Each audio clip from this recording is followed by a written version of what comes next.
Malorie panikedly informs a young boy named Boy and a young girl named Girl that they are about to take a long, scary, and exhausting trip on a boat. She sternly warns the children that whatever happens, they must never ever take off their blindfolds. She then takes her birds out of their cage, blindfolds the kids and herself, and sets out of the house. She walks down a slope, with the guide of a small amount of light that leaks through the fabric of the blindfold. She counts her steps and after a few steps, finds the boat. She sets the boat on the water, while still being blindfolded and carries the children onto the boat. Then she gets on the boat and starts to furiously row in the cold wilderness. 5 years earlier, in the city, while the pregnant Malorie puts the finishing touches on her painting, her bubbly sister, Jessica, comes with a bag full of groceries she has bought for Malorie. The sisters chit-chat and Jessica informs Malorie of the global incident, reported around the world, which details the large amount of suspicious mass accidents that have claimed the lives of many. Then Jessica accompanies Malorie to her doctor's appointment with her gynecologist Dr. Lapham, where she gets her regular pregnancy checkup. At the hospital, Dr. Lapham confirms that everything's okay. As the sisters leave the examination room, Jessica walks out of the hospital to their car, ahead of Malorie, who goes to the restroom. When Malorie steps out of the restroom, moments later, all hell has broken loose and she sees a woman banging her head against a window while she bleeds. Malorie recognizes the phenomenon as the one from the news reports and rushes out to Jessica, who is waiting for her in the car. Malorie gets in the car and hurries Jessica to drive away as fast as possible while detailing the events. Jessica starts driving away while navigating the chaos that has now broken out onto the streets with people and cars going in every direction. Then, all of a sudden, Jessica sees something unexplainable and cries out in shock. She becomes unresponsive to all her sisters' questions and crashes their car. The car tumbles upside down, but the sisters manage to get out of it. Then Jessica walks away, looks back at Malorie in anguish, and throws herself in front of a speeding truck. Jessica is utterly shocked but doesn't have the time to process what happened, as absolute mayhem has reigned on the city, with people screaming and running in every direction and cars burning up in every corner. Malorie starts running in a random direction and sees a woman named Lydia, calling for her to run faster and get to the house where she could be safe. Anxious to help Malorie, Lydia starts running towards Malorie and away from the house, against her husband, Douglas's advice. After going a few feet towards Malorie, Lydia starts to communicate with an unseen force and walks into a burning car, which explodes moments later. A passerby named Tom sympathizes with the pregnant Malorie and helps her get to the house Lydia was calling her to. Malorie gets inside the house with Tom, where she meets the owner, Greg, and a few other people by the names of Charlie, Douglas, Felix, Cheryl, and Lucy, who are also taking shelter. Douglas blames Malorie for his wife's death and the house goes in a spiral trying to figure out what exactly is going on and what the mysterious entities are. Everyone shares stories of what happened to people who saw the entities and deduce seeing them makes people fatally injure themselves. Hence the group decides to cover all the windows of the house. In the present day, after spending 6 hours on the boat, Malorie makes sure the kids are warm as they sleep and feeds the birds. She then tries to reach out and see if there's anyone out there that can receive her message through the communication radio. 5 years earlier, in Greg's house, the group hears a report on the radio that even though there's nothing concrete yet, staying inside seems to be the only way to stay safe. Then, all of a sudden, there's a knock on the door and despite everyone's advice, Tom takes the necessary precautions and lets a pregnant woman named Olympia in. The group then starts to worry about their dwindling food supply and try to figure out how they can go out to get more. Then Greg comes up with an idea and volunteers to be the one to test if it's safe to see the entities through the security cameras around the house. The group ties Greg up,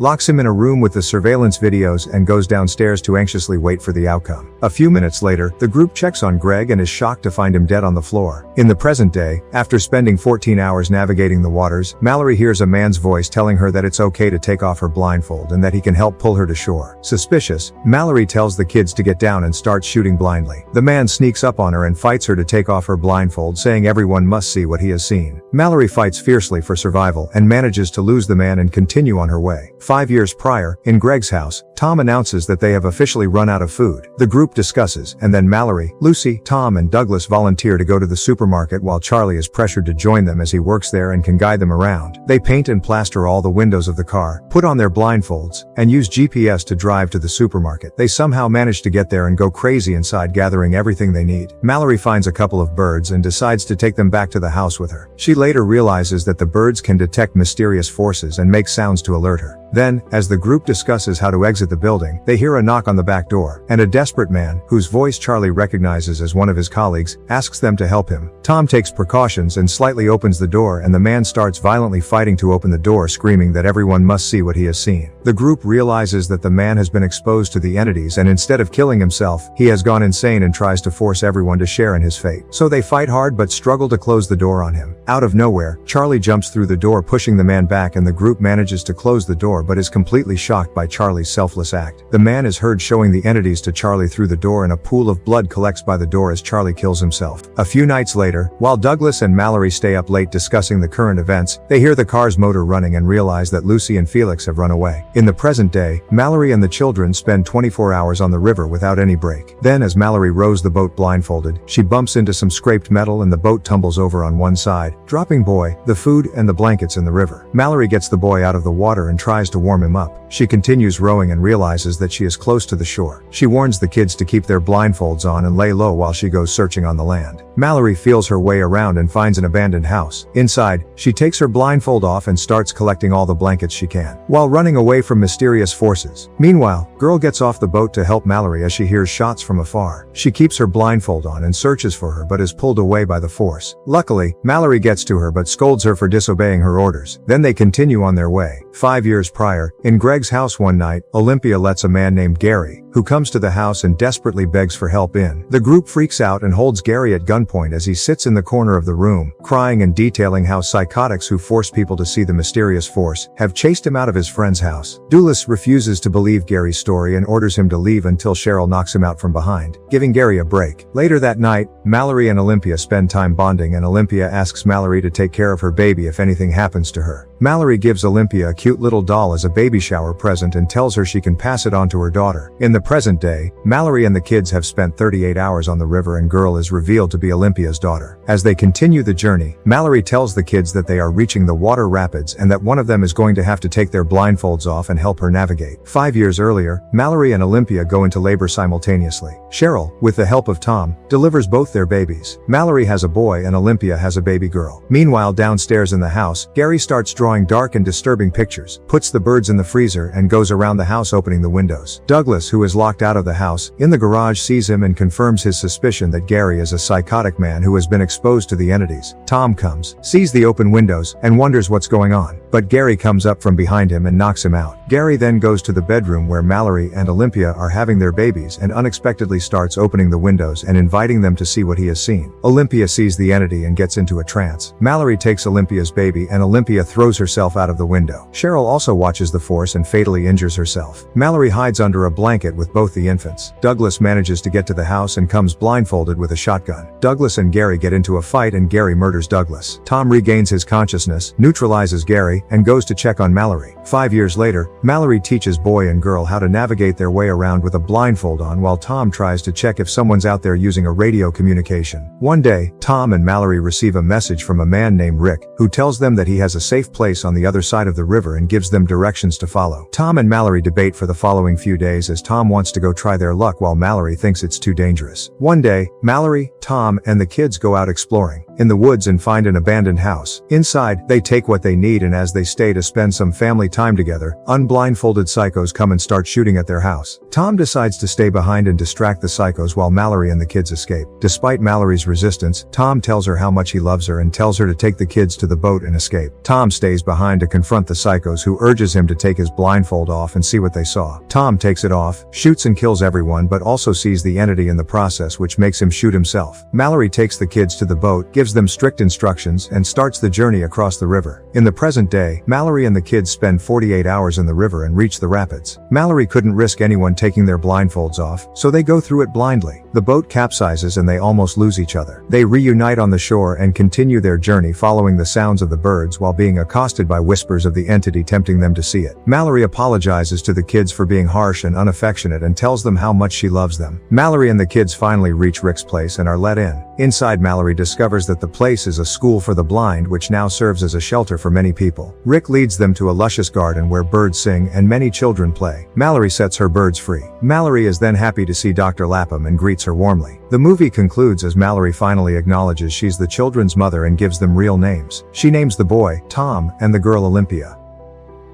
With that, the movie ends. Don't forget to subscribe to our channel. Thanks for watching. See you next time.